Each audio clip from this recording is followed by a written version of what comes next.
Steelers OTAs have begun, and we've been on the case here at the Pittsburgh Post-Gazette on the North Shore Drive podcast. We're going to talk about why there's so much excitement about the leadership improvements of Kenny Pickett. We'll talk about that and Marcus Golden, who was brought in for a visit with the Pittsburgh Steelers, what that means for the backup edge rusher position, and where there might be progress in Alex Highsmith's extension as his rookie contract ends. All that and more here on the North Shore Drive podcast. We also talk some Buccos baseball. It's going to be a fun episode. Let's get into it. You are now listening to the North Shore Drive podcast, a show on all things Pittsburgh sports from the writers of the Pittsburgh Post-Gazette, hosted by Christopher Carter.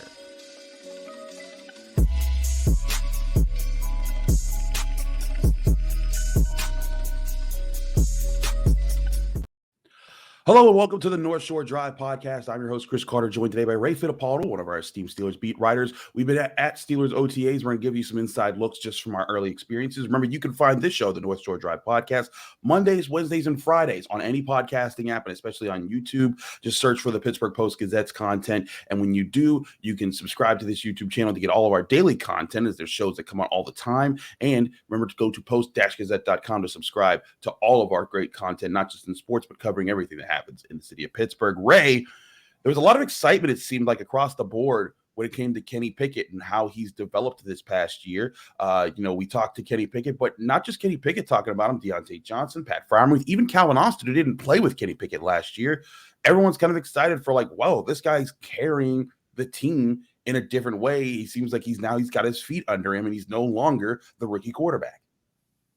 Yeah, and Kenny spoke to that yesterday as well, just how further along he is at this point this year compared to where he was as a rookie last year. I think it's only natural. He was eased into the starting role a month into last season, and then he progressively got better. But I don't think you can, discount how important leading the team in his first offseason as the starter is, right?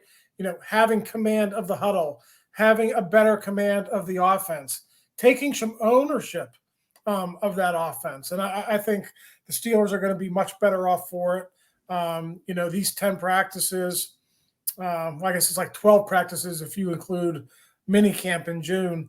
These 12 practices are important because there's a young core on offense that needs to get better. And, I think having Kenny there and being the leader that he is, I think that is going to be key here for the Steelers as they try to get off on the right foot in 2023. You wrote about this too in after the first day of OTAs on Tuesday, talking about Kenny Pickett taking ownership of the Steelers offense in the first offseason as a starter. And one thing that Kenny Pickett told us in the locker room was he was talking about how, like last year, and he said he even went back and watched the first OTAs. Like, think about that. Like, most people talk about watching tape and watching games and things like that. He didn't just watch training camp. He went back and watched his original OTAs and how he did then. And he talked about how last year they were only able to do installs of like 1 or 2 plays a day. And he says now it's like 5 or 6 plays a day. And the expansion that's going to allow the offense to do a lot more this year. And the idea, this is what we're talking about when we say the offense is going to be open to doing so many more different things, and what the Steelers might allow Kenny Pickett to do this year that he wasn't allowed to do last year. I think that's part of, and just a first glimpse into what could be different for the Steelers offense in 2023. Yeah, Chris, probably our first glimpse at seeing the coaching staff take the handcuffs off Kenny a little bit. Mm-hmm. I think there's a good reason that he was asked to be a game manager as a rookie. It's hard to play quarterback in the NFL as a rookie. Teams are going to change it up on you. They're going to throw different things at you that you never saw in college. So by simplifying things and by having a simple winning formula in the second half of the season, the Steelers were able to stay in playoff contention. But I think this year, with Kenny having a better understanding of the offense, knowing the offense better, knowing his teammates better, which I think is really, an important part of this discussion. I think they're going to start spoon feeding him more and more and more. And I think by the start of the season, he's not going to be treated like a 5-6 year veteran, but he's going to be treated much differently than he was as a rookie last year. And again, I think that just when we were talking about how different the offense is going to be and how, how I think there's going to be more things opened up, maybe deeper downfield passing, more, a wider variety of plays. This is the stuff that we're talking about that the Steelers weren't open to. But also, it's not just Kenny Pickett that I think was interesting to talk about, is the entire quarterback room, because Mitch Trubisky and Mason Rudolph, talking about it, and both seemed not kind of resigned to it, but more, embracing the fact that, hey, we're still here. And Kenny Pickett was even excited. He's like, I love these guys. He's like, these guys were great teammates, and it's great to have them both back. And it's kind of a sort of a happy family situation where it's like, yeah, I'm sure Mason Rudolph would have loved to get a $10 million contract to be either a number 2 or number 1 quarterback somewhere else, but it wasn't in the cards. But he came back to the organization that drafted him and that has been with him every year. Mitch Trubisky, he signed his extension, so obviously he's happy to be around. It seems like there's also just a sort of a really good position that the quarterback room is in, not just in case Kenny Pickett gets hurt, but also so that they can all help him grow, I think, in a positive way. Yeah, I think what both Mitch and Kenny learned over this offseason was, if you're not a starter in the NFL, it's a big game of musical chairs. And if you don't have a seat, you're not going to be in the league. I think Mason found that out. He thought he was going to get some bites, even in the second wave of free agency. Those bites never came. Hey, listen, he's in the NFL. And I think what Mitch realized as well, he's a backup here. He likes the coaching staff. He likes his teammates. He has a terrific relationship with Kenny Pickett. So why not take some more guaranteed money with the knowledge that you're going to be here for 3 more years and have some stability within both your personal life. He and his wife had a young child, had a baby last year, and in your professional life. I think he's come to the understanding that, he's going to be a backup quarterback likely for the rest of his career. And he said, this isn't us. He said it was an easy decision on his part to take that new contract. So, I think it's great for the Steelers to have 2 veterans behind a player like Kenny on a rookie contract. And it's really the same model they had with Ben Roethlisberger in the early part of his career. He had Charlie Batch, and it used to be Brian St. Pierre. Then it eventually became Byron Leftwich, but he had 2 veterans behind him for the first, 8-10 years of his career. So, it's a model the Steelers have followed. I think it'll work well for Kenny Pickett as well. I hear you on that. I wanted to switch topics, though, because it wasn't just Kenny Pickett people were talking about. Alex Highsmith was there, and there was the questions about his extension. We'll talk about what mode he was in, and also the potential of signing a 3rd edge rusher to be the first backup off the bench to back him and TJ Watt up. All that and more in the North Shore Drive podcast. Stick with us. We'll be right back after this.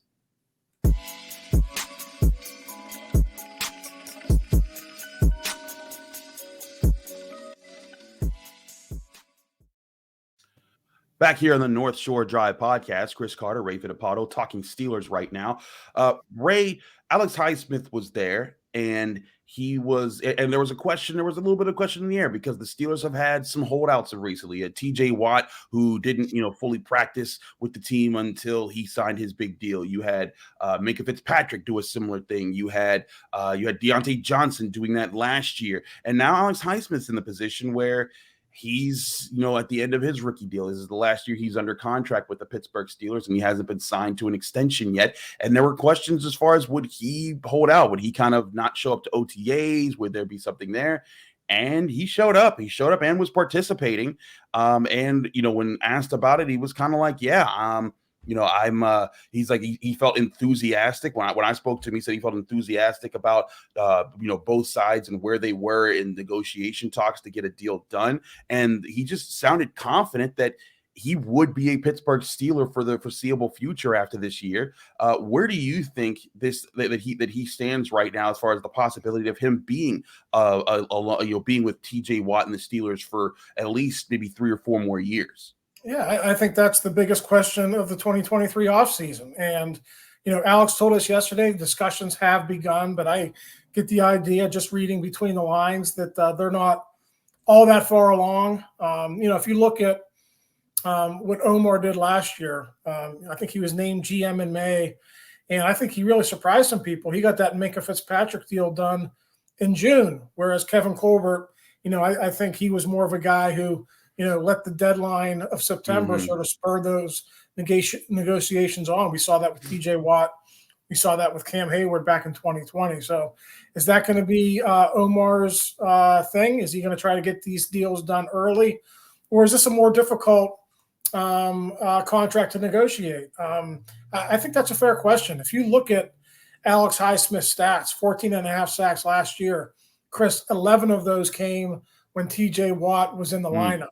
Only 3.5 came in those 7 games that TJ missed, which is really when you wanted Alex Highsmith to sort of step up and maybe take on more of a productive role on your team.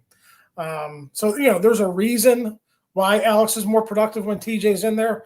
TJ commands double teams, and I think that frees up Alex Highsmith for a lot of one-on-ones against tackles, which he wins a lot, in those situations. So I just think it's a delicate balance between, okay, you have the numbers here. Maybe those numbers say he's worth this much, but in reality, you got TJ Watt making $30 million, taking up 13% of your salary cap. Yeah. You can't pay Alex Highsmith $16 million a year. It just doesn't work financially. So you're going to have to come to a number, 12, 13 million, whatever the Steelers are going to feel comfortable with. I'm just throwing those numbers out there. I don't know what those numbers are going to be, but the Steelers have to feel comfortable knowing that he's not the top player at his position, but he's a darn good number 2. And I think if they can get a deal done, in that range, I think they'll do it this summer. But again, Chris, they got the franchise tag they could put on him next spring if they wanted to. I know they don't want it to get to that, but if they have to do that, if they have to buy time, they can control him beyond the 2023 season. That's what they did with Bud Dupree, and I think that that's an interesting comparison to how things could play out, because I think they tagged Bud Dupree twice before he hit free agency, and Bud Dupree got paid huge money by the Tennessee Titans before he got released by them after a couple years. What do you think is the likelihood here? Is it more likely for Alex Highsmith to sign an extension, or do you think the Steelers kind of roll the dice, see how things play out, do a franchise tag or 2 with him, and then just maybe try to find their next edge rusher in the draft over the next couple of years? Well, I don't think the Steelers are going to overpay for Alex Highsmith. You were at the Combine in February with me, where he said the same thing about Cam Sutton. He's a guy we want to sign to a second contract, but then and they didn't. When those offers came in and they were well beyond what the Steelers' valuation was of Cam Sutton, they just kind of washed their hands of it and said, hey, that's free agency. So fortunately for the Steelers, Alex Highsmith is not going to hit free agency anytime soon. As I mentioned, that could happen next March, but probably not. They'll probably put the tag on him if that's the case. Here's my take on this. Alex has been pretty vocal about wanting to be here. The Steelers really like him and want him to be there. So when you have the common ground that they have, I do think a contract is more likely, but I can't sit here and predict right now, hey, could it be June, July, August? Could it be the Saturday night before the season opener? I don't know. But when there's common ground and 2 sides want to get things done, I think it's more likely that things can get done when that happens. I'm right. I'm running the same page as you. I think that there's going to be patience. There's going to be waiting for things to come around. Like, you're right. They're not going to overpay because they can't afford to with TJ Watt's salary right now. And it's one of those things when you have a superstar there. Yeah, it'd be great to keep those guys as a duo, but I think it's worth the question too. What's going to be, what's going to be the asking number for Alex Highsmith in free agency? Will his agent and will he consider, like, hey, what if I could get a Bud Dupree type of payday? And I mean, like you said, the Steelers can't afford to do that. That's why they let Bud Dupree go in the first place. Otherwise, Bud Dupree would still be a Pittsburgh Steeler. But I think I think that he might feel like he's in a good position. But I also know that, talking to him, he likes the situation he's in with the Pittsburgh Steelers, and maybe he recognizes, hey, a lot of my great numbers, they come with TJ around there. And, maybe if I stick around for a few more years, I can get an even bigger payday, 3 or 4 years down the line if I keep these numbers up consistently. So that's something to consider. But also, there was a report, Omar Khan bringing in Marcus Golden, a 32-year-old edge rusher who most recently was with the Arizona Cardinals, as just for a visit. Wasn't anything official, at least as of 8:49 in the morning on Wednesday morning as we record this. But I look at that and I think is there a possibility for the Steelers to sign that third edge rusher we've been talking about? Right now, it's either Nick Herbig or Quincy Roche, or if they wanted to flex to Marvin Leal out there, but that's not like a solidified, like someone that you've seen perform at a professional level consistently at edge rusher. Is that something that's going to happen, or is this kind of going to come and go away like Quan Alexander did? Yeah, I mean, we'll see. It could happen this week. It could happen in June or July. I mean, we don't know at this point. The interesting thing about Marcus Golden is he was former teammates and former roommates with outside linebackers coach Denzel Martin when they played together at Missouri. So there's already a relationship there between, Denzel and Marcus. And I think it would just be a matter of money and the role, right? I mean, Marcus Golden has been a starter for most of his career. Even last year at 31, he started 14 games. They just have to be accepting of his role and accepting of the amount of money that the Steelers can afford. And I think that paycheck would probably be $2 million or less, maybe a little bit more than $2 million. So if he can accept those terms, if he can accept that money, and if he can accept being a backup, I think he's a logical guy to put in there. He's had production in the past, dipped a little bit last year, but he's a guy who has produced in the past, and I think he would be, probably a really good fit for what the Steelers need right now. He's Ray Fittipaldo of the Pittsburgh Post-Gazette. He's going to be at Steelers OTAs along with myself, Jerry Dulac, Brian Batko. It's going to be our team there getting to look at things for the Pittsburgh Steelers. Stay tuned with all of the updates at OTAs and how the Steelers are progressing in their practices at post-gazette.com, where you can find all of our Steelers content. We're going to switch topics, though. We got Jason Mackey coming up talking Buccos and maybe the potential of Henry Davis, the big catcher that we've been waiting to see coming up. Can that be in the future? We'll talk about that with Jason in just a minute here on the North Shore Drive Podcast.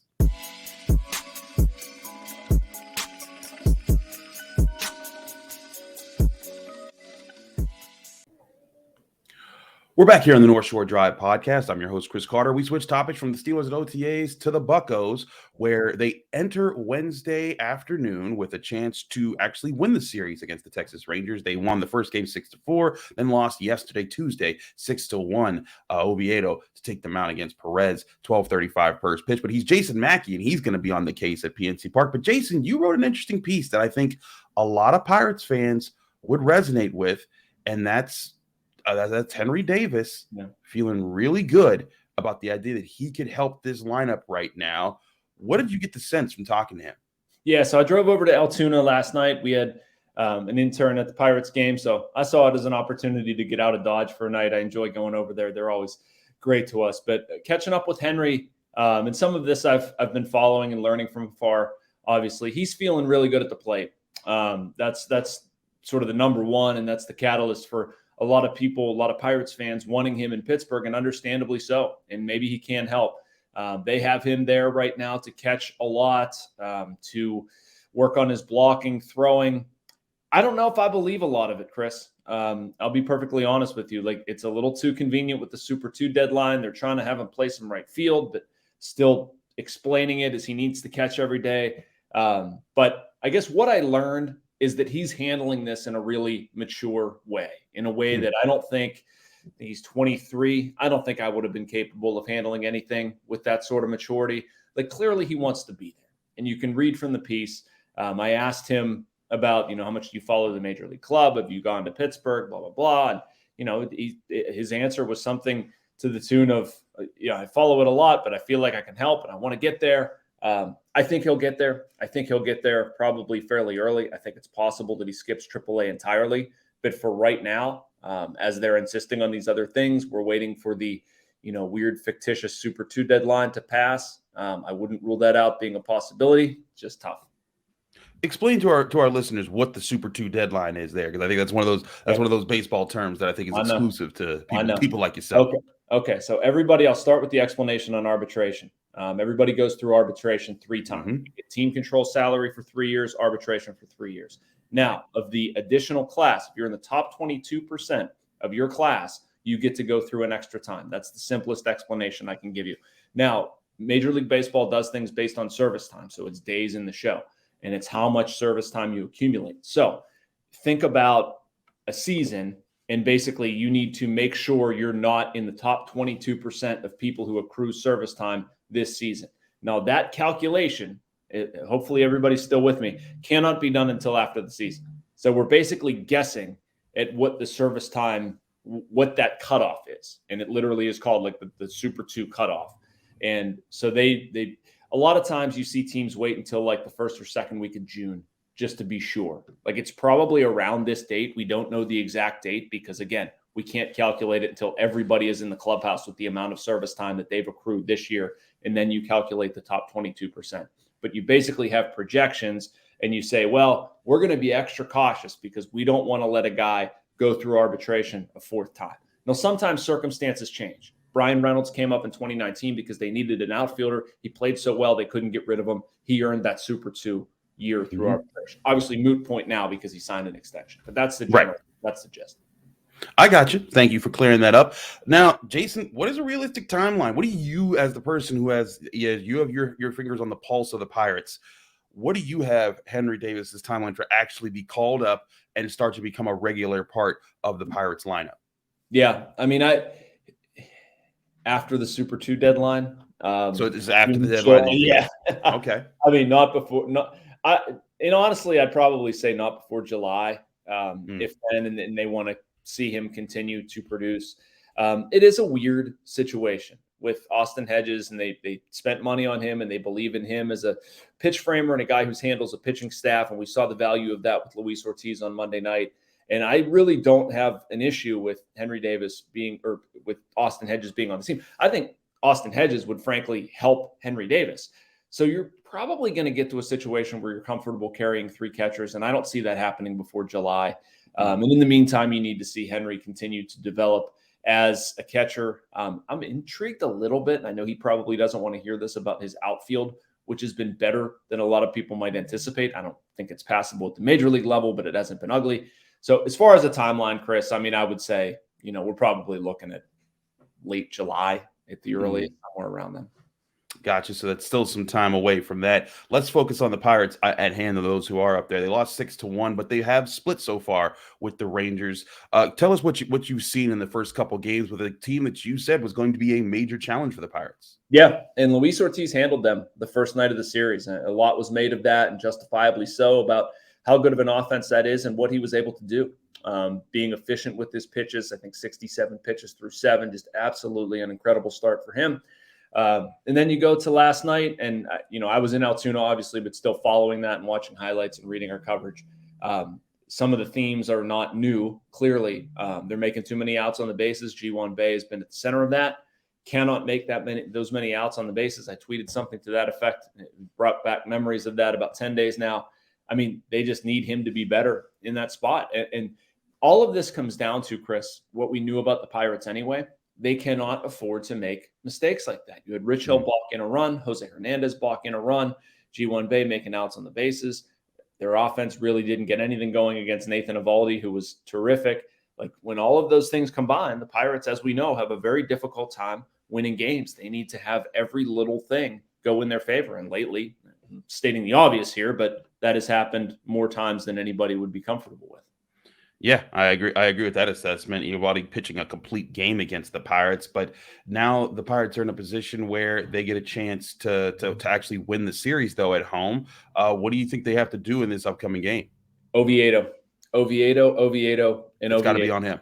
Gotcha. I mean, we're seeing that with the Pirates right now. When they get a tough team, for them to get traction, I think it's going to have to be pitching based. I really do, whether that's Mitch Keller. I mean, Rich Hill has pitched well. It's not a mark against him. You saw what they did when Luis Ortiz had the outing he did on Monday. Oviedo's last start, if anybody's forgotten about it, was one of his best starts of the season. And it came after I talked to him in Detroit about, some things he wanted to change and how the sinker plays. And, once again, we saw it. And this is actually something Austin Hedges has talked about, pitch like Mitch.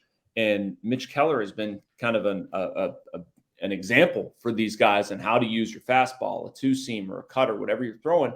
And Oviedo did a really good job of handling his 2-seamer mixed with the 4-seamer. It opened up the slider. He had more control of that, threw his changeup a little bit. So again, Chris, it's no magic, potion or anything like that. They need to have the starting pitcher go deep, be dominant. He's certainly capable. Did it last time.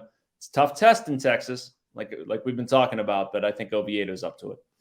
Absolutely. And after that, they got the Seattle Mariners, who, as it stands today, are 500, but they play the A's on Wednesday night. We'll see if they win that game, and then we'll get a little bit of look at how that series is going to play. Jason will be on the road covering that, as he covers most things. We'll have Andrew Destin talking about that on Friday here on the North Shore Drive podcast. Jason, thanks so much for all your insight. As always, have a great day at the ballpark. I'm Chris Carter. We'll have our full Pittsburgh Post-Gazette Steelers team at OTAs. It's a lot of still action still in the offseason, and what's going on with that GM search. Stay tuned at post-gazette.com to get all of our Pittsburgh sports coverage here at the Pittsburgh Post-Gazette. From Chris Carter, Ray Fittipaldo, Jason Mackey, have a great Wednesday. We'll see you again on the Friday episode of the North Shore Drive podcast.